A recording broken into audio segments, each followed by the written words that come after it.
Radio Biarritz, c'est l'Esprit Biarrot. Portrait, sport, musique, info. Bonjour, c'est Laurence sur Radio Biarritz pour une nouvelle émission.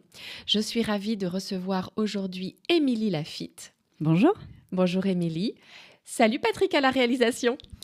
Salut tout le monde, je mets le micro à l'endroit. Je sais pas où il est. Il est comme ça. Elvis. Ouais, ça va. Ça va. Merci, vous aussi. Bonne émission à tous. Oui, voilà, bonne émission à tous. Elle m'a réveillé. Ouais. Je suis ravie. Nous voilà à nouveau pour parler bien-être, spiritualité. Comme vous le savez maintenant, vous qui nous suivez très nombreux sur cette belle radio, je pars à la rencontre de thérapeutes et je teste pour vous aussi des thérapies. J'ai testé la fasciathérapie avec tellement de joie. Il était temps. Pour vous donner quand même une idée, ça fait peut-être 5-6 ans que j'ai une carte de fasciathérapeute dans mes affaires et c'était à l'époque quand j'habitais Paris. Mais je suis tellement contente d'avoir fait la rencontre d'Émilie et d'avoir testé cette thérapie ici à Biarritz. Alors, ma chère Émilie, donc tu pratiques la fasciathérapie. Tout à fait. Tu vas évidemment nous dire ce que c'est un fascia. Oui. En quoi consiste la fasciathérapie ? Alors, la fasciathérapie, c'est une thérapie manuelle, tout à fait, qui se travaille par un toucher doux, de manière à réharmoniser l'ensemble du corps. De manière naturelle, en fait, on a des petits chocs, que ce soit physiques ou émotionnels. Et ce qui se passe, c'est que on peut avoir les fascias qui se contractent. Ouais. On va développer tout à l'heure Oui. ce que c'est exactement. Oui.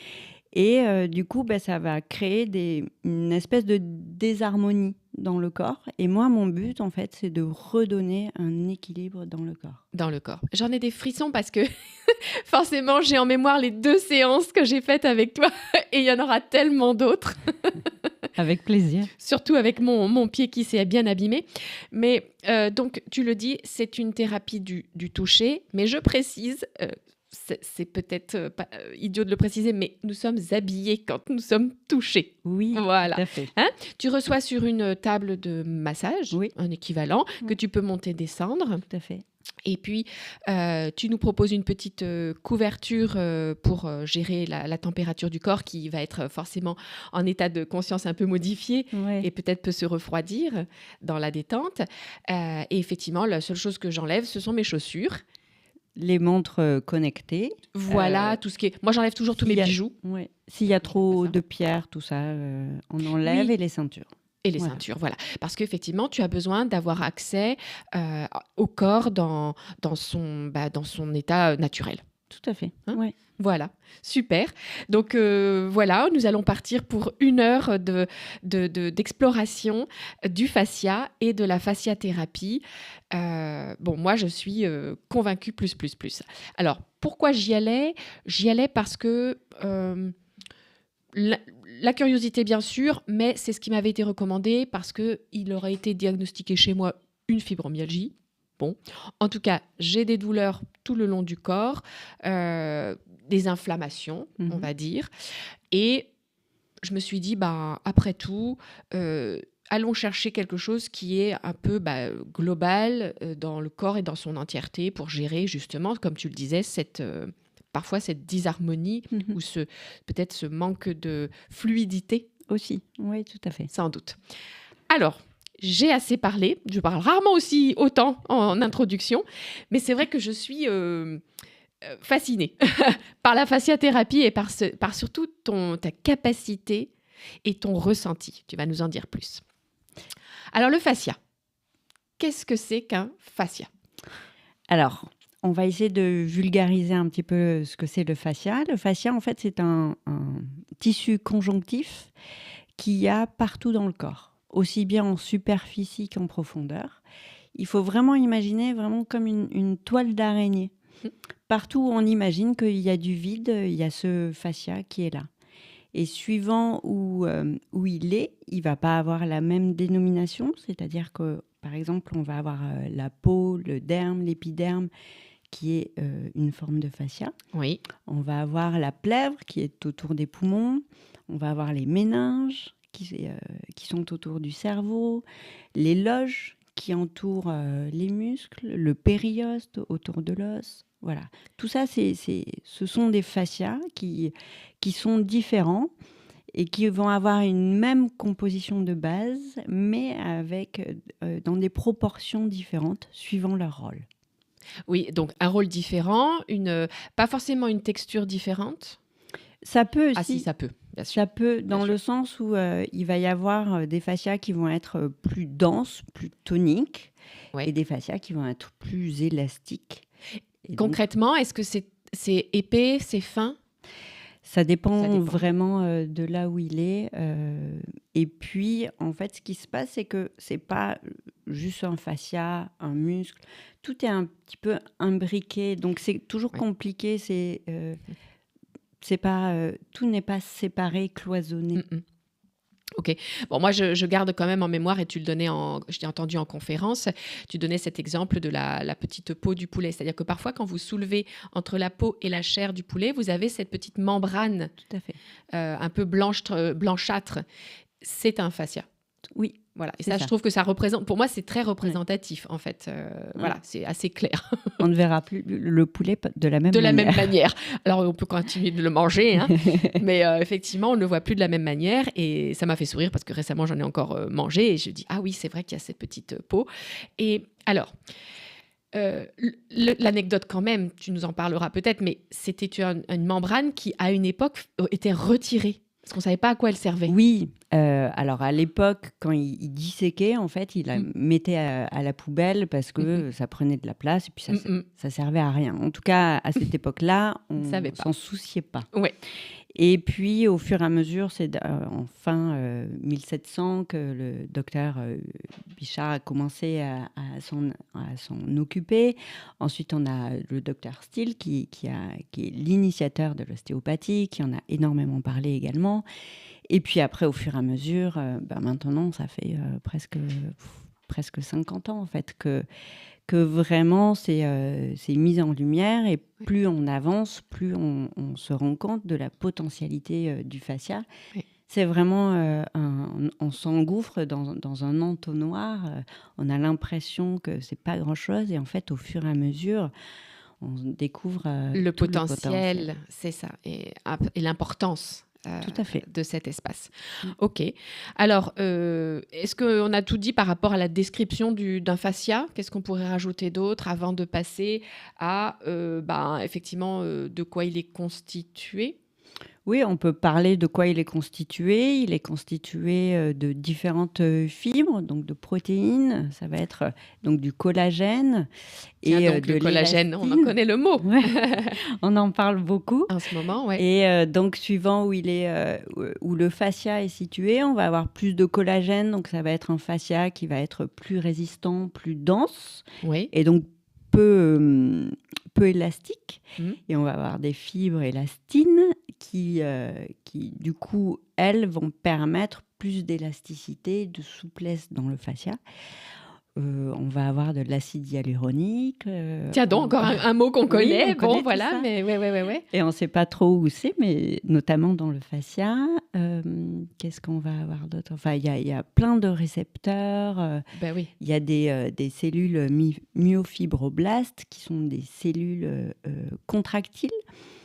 Ce ne sont pas des cellules comme on peut avoir dans le muscle, puisque le muscle c'est-à-dire que mon muscle, si je contracte mon biceps, en fait, je suis capable de faire aller mon bras. Oui. Par contre, ça va être plutôt des cellules qui sont comme au niveau digestif. C'est des cellules qu'on ne conscientise pas, qu'on ne gère pas volontairement. Il n'y a pas accès, en fait. Oui. Je ne me dis pas, je veux relaxer le ventre, me contracter le ventre. Ça ne marche pas comme ça. Oui, c'est ça. Alors, l'idée, c'est aussi de comprendre que tout le corps en est rempli. Tout à fait. Couvert. Oui. Voilà. Oui. Ça va vraiment de là-haut à l'orteil. Hein. De la tête aux pieds, de la superficie à la profondeur. Ah, c'est ça qui est aussi important. Ouais. Ok. Il y a vraiment une notion de 3D. Si on ne laisse que les fascias, si on enlève les muscles, les os, en fait, on a toute notre structure, tout est dessiné. Alors que si vous prenez Incroyable. juste les os, si vous mettez les os comme ça, vous verrez que quand ça vous a la avez taille- la fini forme votre d'un os, poulet, en fait. voilà, Oui, quand oui. vous avez fini Ça votre n'a plus de poulet, forme. les os, Sauf- ils sont sauf de l'os. ils sont au fond de l'assiette. Alors Oui. que si vous prenez que le fascia, Oui. en fait, on a toute la structure. Ah oui, il est en forme. Oui, Ah oui. il est en forme. Très intéressant. Et d'ailleurs, si on prend soin de ces fascias, on est en meilleure forme. Padapam. Bon, en tout cas, moi, ça me fait un effet super pump it up. Il n'y a pas à dire. Écoute, alors donc, a priori, on a un peu mieux compris ce que c'était qu'un fascia. Oui, Voilà, je pense. a priori, voilà. On sait de quoi il est constitué. Alors maintenant, où est-il ? On l'a dit. Oui, Voilà, il est partout dans le corps. Partout dans le corps. Voilà. Ouais, Donc ça, tout à fait. donc next question, parce que quand même, je voulais être sûre de ne pas en oublier. Alors si, voilà, maintenant quand même, moi, je trouve quels sont les rôles ? Alors, les rôles, il y a Ces rôles. vraiment différents rôles. Il va être... comment dire ? Ça va être un moyen de support, c'est-à-dire au niveau artériel, nerveux. C'est un tissu de soutien. C'est un tissu aussi qui fait un peu zone tampon, c'est-à-dire il va gérer un petit peu les conflits entre les uns et les autres. Il va être aussi dans tout ce qui est proprioceptif, c'est-à-dire c'est aussi... Ça, c'est un sens qu'on oublie un petit peu. Ouais. La proprioception, c'est vraiment de savoir s'orienter dans l'espace. Ça va être plus là. une notion... Il y a une notion en fait d'équilibre et de conscience aussi du schéma corporel, c'est-à-dire que c'est grâce au fascia. Si on prend le bras, qu'on me le met en l'air, que j'ai les yeux fermés, je suis capable de dire que mon bras, il est en l'air. Pourquoi ? Parce qu'en fait...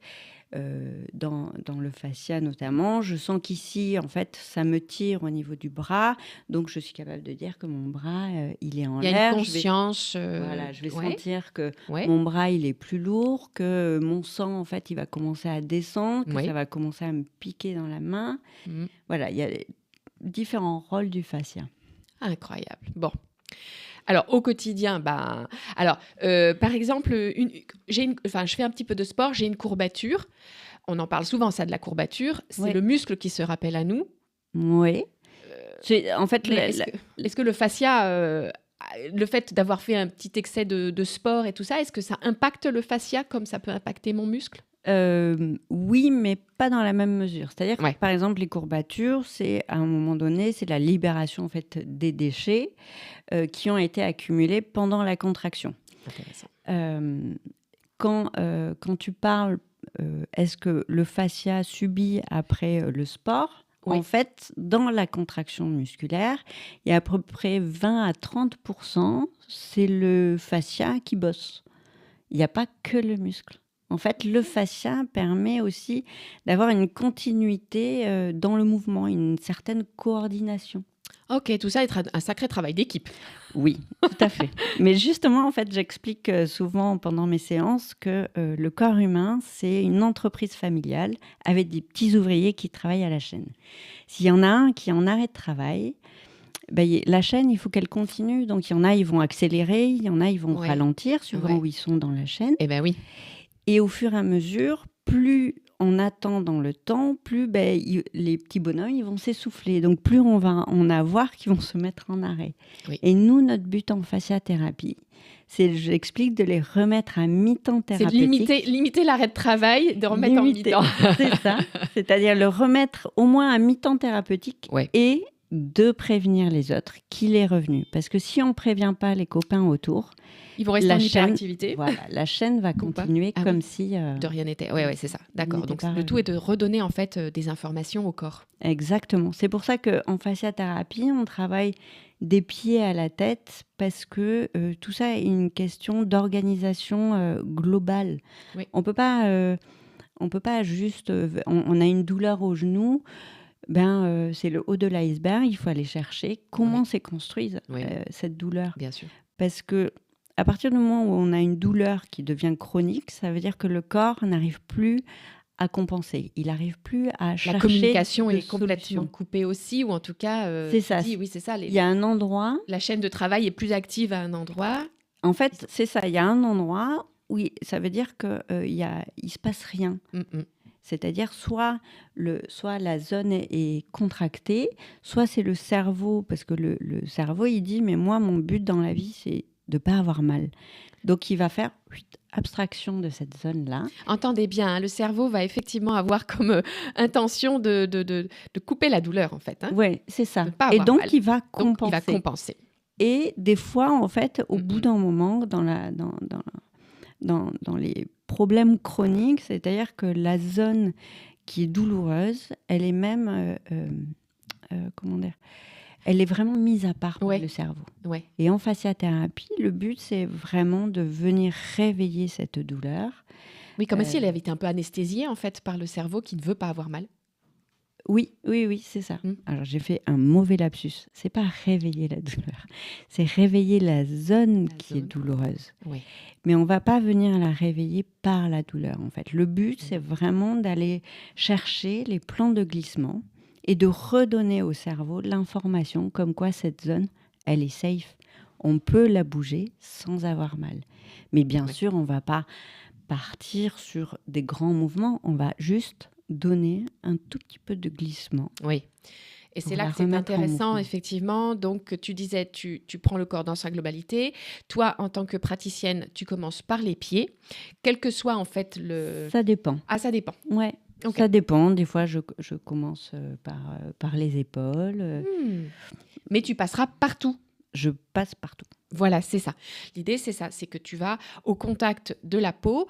Et donc, je le rappelle quand même que c'est effectivement sur les vêtements. Hein, c'est ça qui est quand même fabuleux, parce que quelle que soit l'épaisseur du vêtement, plus la petite couverture parfois, parce qu'elle est mise à un endroit et tout ça, eh bien, moi, je trouve ça magique. Avec tes mains, tu perçois cette fibre, ce tissu. Alors, il y a des fois, je ne suis pas superwoman, parce qu'il y a des fois, sur des jeans un peu serrés, un peu épais, voilà, l'information. Je fais enlever le pantalon. Oui, je comprends. Parce que c'est compliqué. Alors après, ce qu'il y a, c'est que se toucher, c'est pas un don. Ça se travaille. C'est-à-dire que moi, au départ, je suis kiné, donc j'ai quand même toujours travaillé avec mes mains. Mais au départ, je peux vous assurer que c'était soutien-gorge culotte. Parce que c'est un toucher qu'il faut travailler. C'est vraiment comme les œnologues qui travaillent leur palais, comme l'aîné qui travaille les odeurs. Il y a vraiment quelque chose qui ton ressenti s'affine, en fait, bien avec sûr. La pratique. Et il faut. Et c'est ça, en fait, qui est superbe et qui fait que chaque personne amène un voyage, parce que j'explique, c'est vraiment une conversation entre deux corps. C'est vraiment ça. Oui. Le tien et celui de ton patient. C'est ça. Par le toucher, en fait, on comprend qu'il y a des zones, on n'y accédera pas. Et c'est OK avec ça. C'est pas grave, en fait. On passe, on va voir ailleurs. Le but, c'est vraiment d'amener du bien-être, de la détente et de reconnecter les gens à leur corps, en fait, à qui ils sont. Bien sûr, bien sûr. Alors, c'est vrai que, donc oui, en effet, en fonction du vêtement, quand même, ça peut être plus agréable pour toi d'être moins entravé par une fibre trop épaisse, trop dense et tout ça, et ça, je peux le comprendre. Moi, c'est vrai que spontanément, j'évite, je m'arrange toujours pour avoir un petit t-shirt un peu fin, je le sais très bien, et je n'ai aucun problème non plus à enlever mon vêtement. Ça, c'est quelque chose qui, moi, heureusement, tout ça. Mais pour une personne plus pudique, voilà, elle pourrait avoir juste l'épaisseur d'un legging, plus un t-shirt un peu contre la peau, et toi, tu peux complètement travailler comme bien ça. Sûr. Et c'est ça que je trouve incroyable. Ouais. Et donc, en effet, tu n'as pas d'outil particulier. Ton outil, ce sont tes mains et ton corps. Ouais, tu reçois, tu vas ressentir ce fascia, ces tissus. Ouais.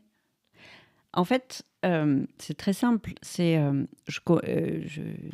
je fais des petites tractions, je pousse, je fais des torsions et je vois un petit peu comment le corps il réagit. Je vais aller le mettre un petit peu en butée, ce qu'on appelle en point d'appui. Et de là, je vais attendre de voir comment il réagit. S'il se détend, s'il se tend. Voilà, c'est ça. Soit il commence à travailler et à ce moment-là, je reste dans la zone. Tu accompagnes. C'est ça. Soit il est en résistance et il dit ça sera pas par là, donc pas je par là, passe pas mon- par là, pas par là ou pas aujourd'hui. Pas aujourd'hui, voilà, pas le ou moment. peut-être aller voir ailleurs. C'est ça. Et Mhm. des fois après je reviens sur la zone pour voir vérifier. si c'est toujours si c'est disponible ou pas et, Oui. et je fais après en fonction. C'est vraiment il n'y a pas de séance construite à l'avance. Et non, Tout se construit pas un- sur le moment par rapport à où est-ce que je sens que ça peut tirer. Avec ce qui est même- là. Et voilà. Et même Bien sûr. par rapport à ce que la personne Bien sûr. me Alors, dit. qui vient te voir? Quand est-ce qu'on vient voir voilà, quelle est la démarche? Comment on vient voir un fasciathérapeute? Alors, il y a un peu tous les profils. Alors,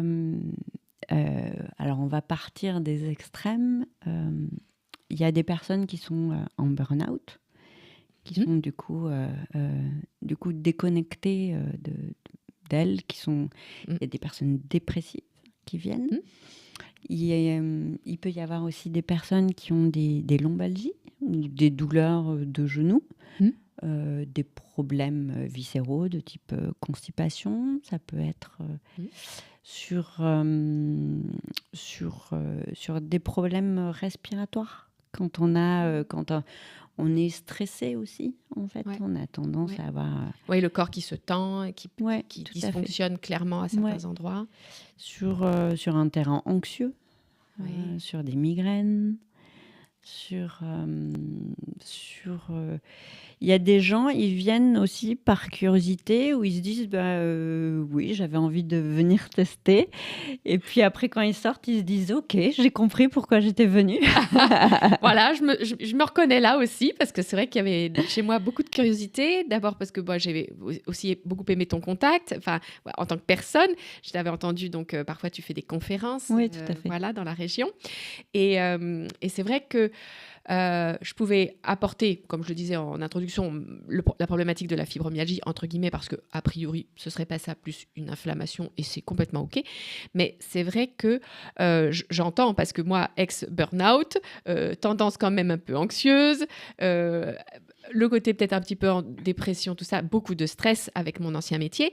En tout cas, j'ai trouvé là, en venant te voir, d'abord beaucoup d'écoute, parce que tu prends le temps, comme le ferait un naturopathe ou un autre thérapeute, tu fais une anamnèse, c'est-à-dire que tu questionnes d'abord la personne qui vient te voir. Là, pour le coup, tu as tout un petit protocole de questions pour être sûr de faire un tour et d'avoir une notion, et voilà, pour aller à la rencontre de ton client, en fait. Bien sûr. Voilà. Et puis, effectivement, s'ensuit la séance allongée sur la table de réparation. C'est ça. En fait, l'anamnèse est très importante au-delà de connaître un petit peu l'histoire des personnes, l'histoire aussi de leur corps et de leur vécu. Au-delà de ça, c'est aussi un temps en fait où ça permet à la personne de voir si elle est OK, en fait, si on fait la séance ou pas. C'est important, ça. C'est pas acquis. C'est un temps d'observation. Bien sûr. Bien sûr. On vient voir. En général, on ne connaît pas la pratique. C'est ça. On ne me connaît pas. Ouais, beaucoup de nouveautés. Beaucoup de nouveautés. On vient se faire toucher. Bien sûr. C'est quand même 3 paramètres qui sont inconnus et qui sont quand même importants et pas négligeables. Oui. Donc, je trouve que ce temps-là, il est ultra nécessaire. Eh oui. Très nécessaire. Et oui, Patrick est content de savoir qu'il y a cette étape-là. Oui, bien sûr, bien sûr. Et oui, alors moi, j'étais effectivement très contente de faire la deuxième séance avec que du coup la papouille, enfin en tout cas le côté, voilà, le toucher et tout ça. Et tu m'avais prévenu et je m'en doutais. J'ai montré des résistances la première fois parce que j'ai un mental très fort, mais tu as pu faire ton boulot et tu as effectivement, et j'ai ressenti, et on sort de là, l'idée c'est de pas, derrière une séance comme ça, c'est de pas prévoir de déménager, D'aller faire les cours. d'aller faire les courses et de porter trop, un peu comme n'importe quelle séance on fait d'ostéopathie, même de kiné ou tout ça. Enfin, en tout cas, voilà, il y a un retour à la vie tranquille. Mais j'avais hâte effectivement de vivre la deuxième expérience où mon mental aurait déjà en vécu et en mémoire l'expérience. Et je suis effectivement partie dans ce beau voyage, comme tu dis, vraiment en étant tout en connexion avec mon corps. Et puis, c'est vrai que là, c'est une forme d'état de conscience modifié quand même. Enfin, c'est un état du corps un peu modifié. Enfin, en tout cas, moi, je me suis retrouvée en étant très détendue. Très détendue et en ayant, comme je te disais, oui, des images qui m'étaient venues un peu... voilà, j'avais des kanji dans la tête. Bon, voilà, j'ai juste fait ce petit voyage-là. Et on ressort de là complètement en connexion avec soi, en fait. Enfin, avec son corps, en tout cas. Oui, en tout cas, c'est le but aussi de la fasciathérapie, c'est vraiment de se reconnecter à soi, à qui on est profondément.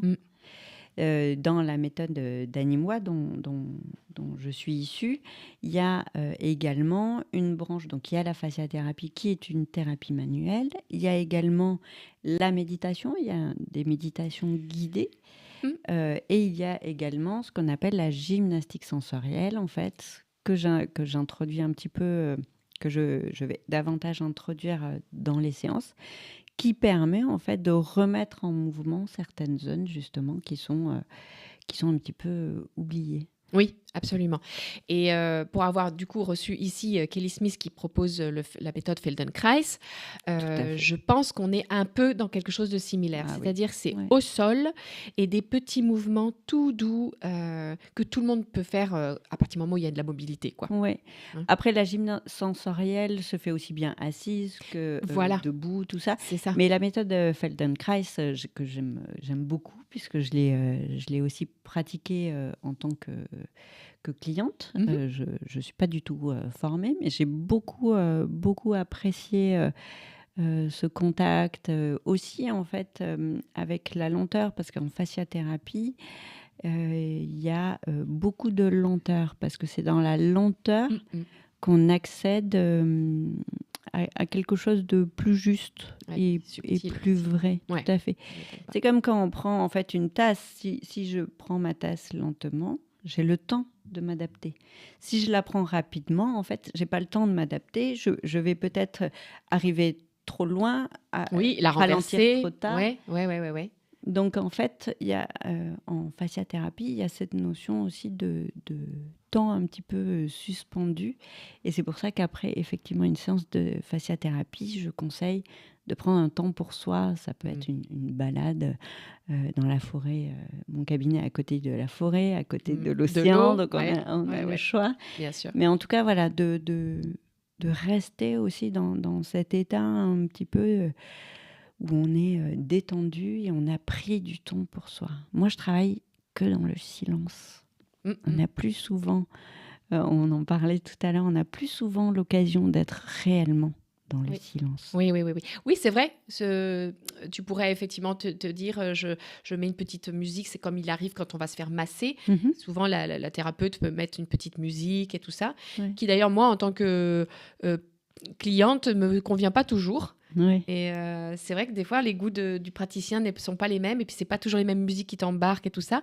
En effet, là, chez toi, c'est dans le silence et c'est même très intéressant parce que tu es à côté d'un endroit où parfois il y a des bruits de gravier qui se déversent et tout ça. Et ça fait partie en fait de la thérapie aussi et de la séance.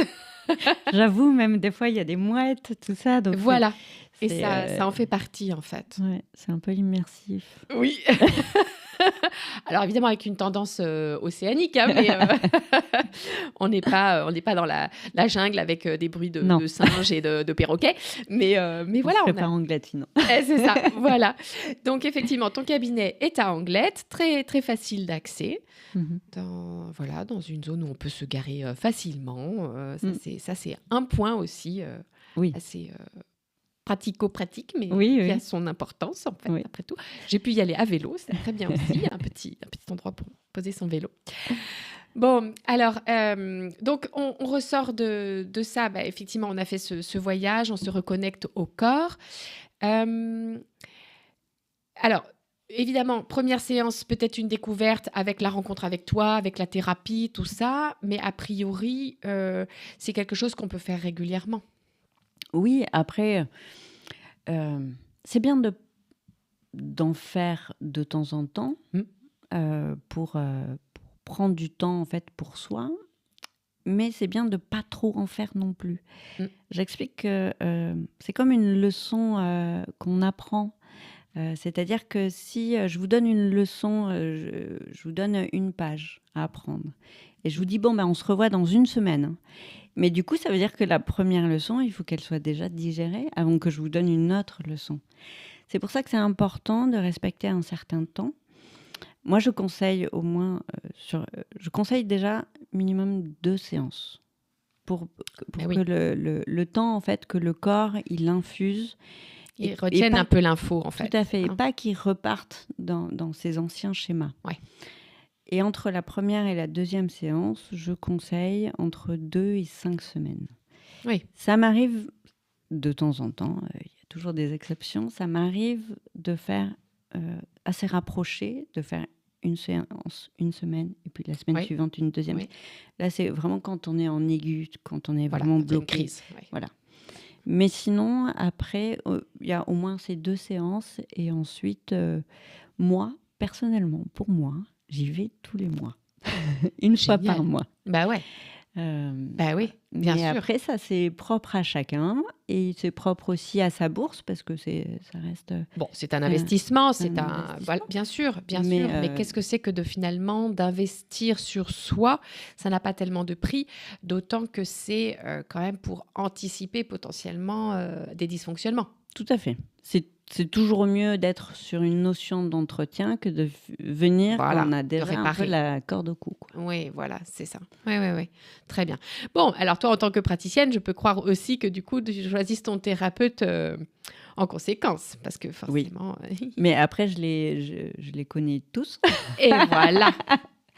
C'est ça. Donc, où est-ce que tu t'es formée géographiquement? C'était où cette formation? À Paris. Ah oui. À Paris. D'accord. Ouais. Okay. Bon. À l'époque, moi, je me suis formée, c'était en 2012. Oui. À l'époque, il n'y avait que Paris. Maintenant, il y a Paris, Clermont-Ferrand, Marseille, Vannes, il y a La Réunion, il y a la Guadeloupe et la Martinique. Ah waouh! Ah, les dom-toms sont bien équipés. Ok. Ouais. Ah ouais, super. Et bah oui, donc ça veut dire qu'il y a de plus en plus de praticiens. Oui. Tout à fait. Ça, c'est une bonne nouvelle pour nous, parce qu'après tout, voilà, si c'est une thérapie qui fait du bien, bah, pourquoi passer à côté? Oui. Quand est-ce que... Donc oui, je peux... Alors, voilà, on le dit, on peut vraiment pratiquer en entretien, en période effectivement de crise. Par exemple, moi, là, je me suis fait... Bon, c'est factuel, hein, je me suis donc fait une lésion. Hein, tu m'as dit que c'était une lésion. Oui, une entorse, oui. Voilà, c'est ça, sur le coup de pied, donc sur le pied. Ouais. Je vais évidemment venir te voir. Qu'est-ce que tu peux penser? Enfin, voilà, donc j'ai fait un bleu, j'ai fait l'œdème, le bleu et tout ça. Moi, je sais que ça s'est donc un peu déchiré et tout ça. Au niveau du fascia, qu'est-ce qui s'est concrètement passé à ton avis là? Enfin, il se passe quoi quand on se déchire comme ça? Alors, en tout cas, ce qui se passe dans les entorses, c'est qu'à un moment donné, il y a un étirement au niveau des fascias. Voilà. Mais c'est les vases communicants. Le corps, c'est un circuit fermé. Donc, si à un moment donné, c'est étiré, ça veut dire que de l'autre côté, ça s'est contracté. Oui. dans tout type d'entorse, en fait, on a toujours en fait ce déséquilibre. Et on a toujours associé des petits os qui viennent se déplacer et qui se remettent pas tout seuls. Tout seul. Voilà. Ouais. Donc Ouais. souvent, en fait, c'est bien de faire de la rééducation après une entorse, mais c'est Mhm. important de remettre déjà les tissus et remettre les os dans l'axe. Oui, c'est ça. Ouais. Alors, moi, donc, parce que j'ai un très bon ostéo, je suis allée voir effectivement mon ostéo et ça Ouais. n'a pas été, effectivement, c'était plutôt bien de le faire parce qu'il m'a quand même annoncé que le fait d'avoir bougé, enfin, au niveau de mon pied, d'avoir eu ce craquement au niveau du pied, Ouais. la cheville, le genou et la hanche avaient évidemment compensé Tout à et fait. pris. Et puis, bon, le hasard a fait aussi que j'ai fait une chute très peu de temps après, je me suis cogné la tête. Donc, en fait, il a dû checker un petit peu tout.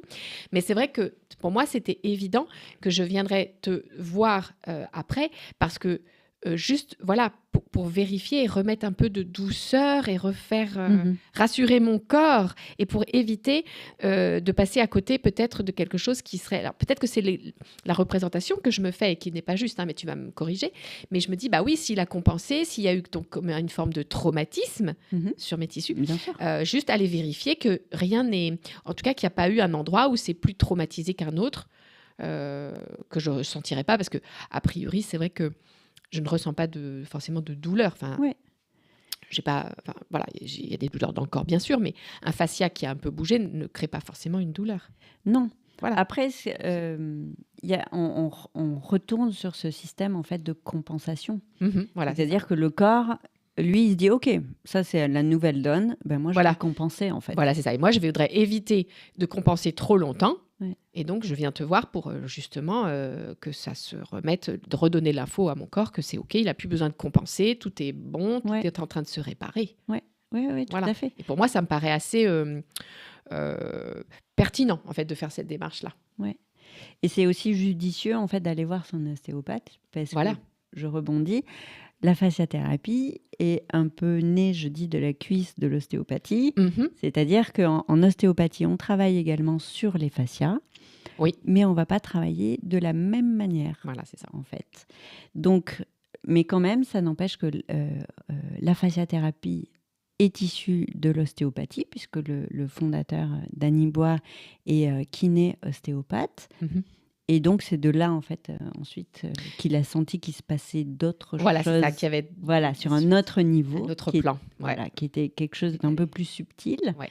Et donc, lui, il s'est engouffré là-dedans et il n'a travaillé que sur les fascias. Mais Ah, bien sûr ouais, que... Oui, tout ça n'est pas. Enfin, voilà. Après, une personne certainement inquiète qui n'aurait pas. Enfin, voilà, serait allée faire une radio ou quoi. Moi, c'est vrai, j'ai fait l'expérience de ne pas faire de radio, de ne pas prendre de. J'ai pas fait d'IRM. Enfin, voilà, vraiment, j'ai écouté mon corps Mhm. et vraiment pour. Et le laisser se réparer et juste aller voir les personnes. Voilà. Pour m'aider à juste vérifier et puis à remettre tout ça en place. Ouais. Ok. Alors, il y a effectivement un lien entre fasciathérapie et ostéopathie. Toi, tu n'as pas rencontré la fasciathérapie tout de suite, tu nous l'as dit, donc 2012. Tu avais avant une expérience d'ergothérapeute. Ouais, à la Donc, base. À la base, tu t'es formée en ergothérapie. Tout à fait. Qu'est-ce que c'est l'ergothérapie? Alors, l'ergothérapie, je vais vulgariser et j'espère que mes amis ergothérapeutes ne le prendront pas mal. Non, Mais- ils n'auront pas d'ego à cet endroit-là, tout va bien se passer. L'ergothérapie, en fait, j'explique, c'est vraiment la finition du travail de kiné. C'est-à-dire que le kiné, il va rééduquer. Alors, on va prendre un exemple concret. Un cuistot qui s'est tranché au niveau des tendons, par exemple, au niveau Mhm. de l'avant-bras. Mhm. Le kiné va lui faire la rééducation, il va lui travailler pour garder l'amplitude du poignet, faire la rééducation pour retrouver de la force. Oui. Et l'ergothérapeute va mettre tout ça en place dans le quotidien. C'est-à-dire que ce cuisinier, il va lui le remettre en situation de manière à ce qu'il puisse recouper ses légumes, retravailler correctement. Peut-être s'il faisait, je sais pas moi, du tennis, du paddle, du surf, et ben il va essayer de remettre en condition Dans le contexte. dans le contexte du Nécessaire. quotidien, Ah aussi oui. bien professionnel que personnel. D'accord. Et ça passe souvent en fait par des activités, par du jeu. Voilà. Ah, bah alors, quand tu reçois dans un cabinet d'ergothérapeute, alors il lui faut un playground, il lui faut une cuisine pour les cuisiniers, il faut... Ouais. Bah, Wow. après, c'est là toute Mouvement. la magie et toute l'imagination en fait des ergothérapeutes, c'est d'essayer de trouver des solutions pour chacun. Mais après, l'ergothérapie aussi intervient sur des aides techniques aussi à domicile, D'accord. pour aménager aussi l'intérieur de certains habitats pour des personnes âgées, des personnes qui Oui. gardent un handicap et qui ont besoin... Oui, d'ailleurs, est-ce que ça rentre... Oui, c'est ça, d'avoir un bureau ergonomique fait Ouais. partie finalement, enfin, ou en tout cas d'avoir... Entre autres, ouais, Voilà, ouais, c'est tout à ça, fait. se dire qu'on a Ouais. un bureau parce que comme je fais tel mouvement, ou d'avoir la Ouais. souris qui adapte en fait en fonction de tout Oui, ça. tout à fait. C'est relié. Ça en fait Ça en fait partie. Ah oui, j'avais pas fait le lien et tout ça. Ok, Ouais. intéressant. Mais donc toi, tu as commencé comme ergothérapeute. Ouais. Tu m'as dit aussi que tu t'étais formée à la kiné. Oui. Voilà. Ouais.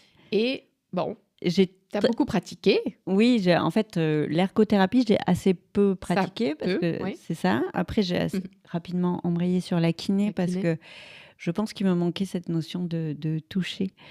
Et donc, je me suis dit, bon, ben, je ronquille pour 3 ans de plus. Courageux, ouais. Et ensuite, ouais, ben, j'ai fait de la kiné pendant 23 ans, Bah à ouais, peu hein. près. Ouais, ouais. Et j'ai rencontré la fasciathérapie, c'était en 2011. Et ensuite, en 2012, je me suis dit, bon, je fais l'école. J'ai ronquillé pour 3 ans. Oui. Donc, je travaillais. Et puis après, Ah je oui. montais à Paris. C'était 4 jours dans le mois. Pour, Oui, c'est un investissement, en tout cas, Ouais. de temps et d'argent, bien sûr. Et parce que tu as senti dans cette pratique que ça pouvait... Enfin, c'est là que tu as pris conscience de tout le potentiel, en fait, Tout à fait. du corps. Ouais, tout à Tu fait. t'es dit, mais c'est là que je dois aller, quoi. C'est ça. Je me suis dit, en fait, c'est ça. Ah Tout ça Là-dedans, pour il y ça, a... mais en tout cas, il fallait aller là. Oui, c'est ça. Après, j'ai continué à faire de la kiné pendant longtemps. Et à côté, Oui. je faisais un petit peu de fasciathérapie, quelques séances. Et Mhm. puis, au bout d'un moment, j'ai fait mon choix. J'ai quitté la Ouais. kiné. Ouais. Et maintenant, je ne suis que fasciathérapeute. Et merci d'avoir fait ce choix. Moi, je suis tellement contente. En tout cas, moi aussi. Oui, voilà, c'est ça. Et puis, oui. Et puis, j'imagine que tu accompagnes effectivement des personnes qui doivent être très reconnaissantes de ce que tu leur apportes. En tout cas, je souhaite Oui. leur apporter... je souhaite leur apporter un soutien et aussi une notion en fait de découverte, c'est-à-dire que le but en fasciathérapie, c'est aussi être au plus proche de qui je suis, et donc ça veut dire se reconnecter à son corps. On est surtout là, on est en période de fête. Là, en ce moment, on est beaucoup dans le faire. Pour Oui. aller faire les courses, Ouais, c'est ça. faire Faire à ça. manger, Ouais. tout ça, et on n'est plus dans l'être. Oui. Et c'est ça, ce qu'on amène en fasciathérapie, c'est Eh oui. être dans l'être. C'est ça. Notre corps n'est pas juste un outil pour aller d'un point A à un point B. Oui, c'est ça. Et puis toujours pour être en activité, enfin, en tout cas pour faire. Mais l'idée, c'est ça, c'est d'être à l'écoute de ses sens. Tout à fait. C'est développer ça. Et bien sûr, il faut en avoir envie. Tu vois, il y a des gens qui sont un petit peu déconnectés de leur corps, mais c'est OK avec ça. Et moi, je suis OK avec ça. Il n'y a pas de souci. Oui, c'est pas une injonction à se reconnecter au corps. Attention, c'est une suggestion. Ouais, Oui, c'est vraiment une c'est ça. suggestion. Moi, j'ai compris l'intérêt d'être reconnecté parce que c'est quand même un véhicule, c'est quand même ce qui permet, je trouve quand même, d'avoir un mental plus fort, mais pas plus genre contrôlant. Au contraire, non, ce serait plutôt d'être plus dans l'intuition.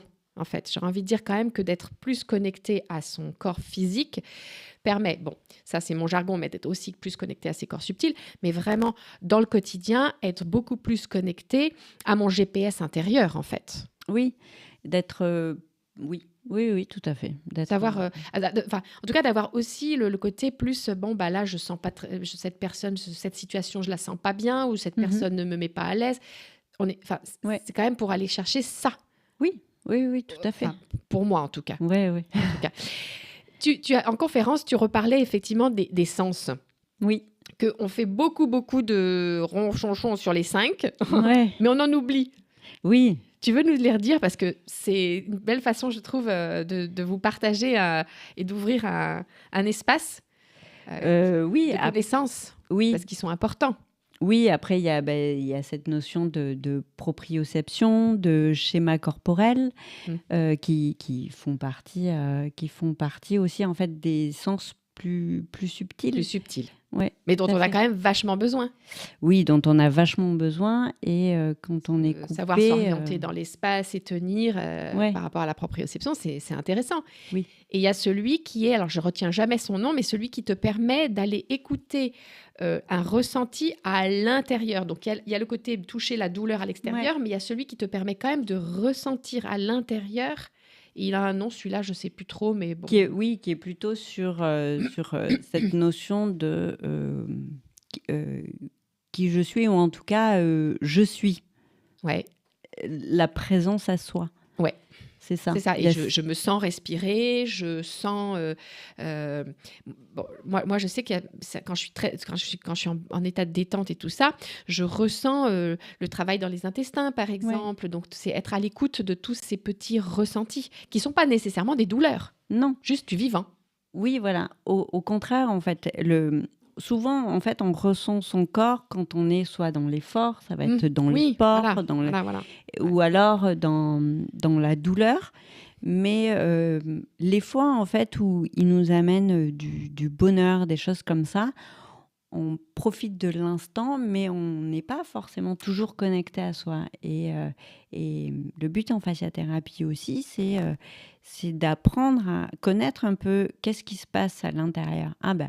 Voilà, là, je sens, par exemple, ce matin en arrivant, je sentais un petit peu ma gorge serrée. Ouais. Hop, je sentais ma respiration qui était un petit peu plus rapide. Et je me suis dit, OK, ça, c'est signe, en fait, que je suis stressée, mais à la fois, je suis un peu excitée de venir faire cette émission. Et faire la distinction et d'accepter qu'il y ait aussi parfois l'excitation et le stress en même temps. Tout à fait. Et au contraire, en fait, ça fait partie de soi et c'est important de ne pas rejeter ces sensations. Elles font partie de nous. Et oui. J'en ai des frissons de t'entendre parce que, voilà, c'est beau. Et la fasciathérapie aide en fait à aller chercher ces petits moments subtils, un peu de bonheur et de temps un petit peu suspendu. On se dit, mais en fait, là, je suis pas mal. Ouais. Voilà, c'est ça. Je trouve ça fascinant. Bon, tu m'expliquais en off, mais on va le dire en in, que tu avais fait une CAP de pâtisserie. Oui. Donc, tu n'es pas devenue pâtissière. Mais non, ça fait en off. Voilà, c'est ça. On va goûter un bon petit gâteau fait par toi. Bon, tu as eu cette envie de... Voilà. Oui, j'ai eu cette... en fait, pour expliquer un petit peu le déroulé, donc en 2020, nous avons tous vécu le Covid. Je travaillais en service de réanimation depuis déjà quelques années. Pas un service léger. C'est ça. Et donc, nous n'avons pas eu de temps off. Nous étions... j'étais sur le pont. Et encore, j'étais pas la plus exposée. Je pense à tous mes collègues médecins et infirmiers qui étaient... en tout cas, qui ont tous été là et dans cet élan de solidarité aussi. Bien sûr, bien sûr. Bref. Donc, et au mois de novembre de cette année-là, je me suis dit, mais attends, tout le monde me parle et ah ouais, mais en fait, le sens de la vie, mais moi, je me rends compte que mon métier, j'aime pas ça, tout ça. Et moi, je me disais, moi, j'aime mon métier, j'aime ce que je fais, j'aime l'humain profondément. Mais je sentais qu'il y avait quelque chose intérieurement qui m'interpellait. Donc, je me suis dit, bon, allez, je vais prendre mon petit temps sur un week-end. Je me suis mise vraiment en off et j'ai pris ce petit temps et je me suis dit, bon, voyons, qu'est-ce que moi, j'aimerais faire ? Et spontanément, il y avait toujours cette notion de « Ah ouais, mais si tu fais ça, financièrement, ça va être compliqué, tout ça. » Et donc ça, c'est une réelle barrière. Le petit imposteur, là. Bon, il est légitime des fois, mais oui, bon, bien sûr, il y a une réalité. Il est important. Mais là... Ouais. Et du coup, je me suis dit, bon, alors voyons, on va l'enlever celui-là, ce petit imposteur, en tout cas celui qui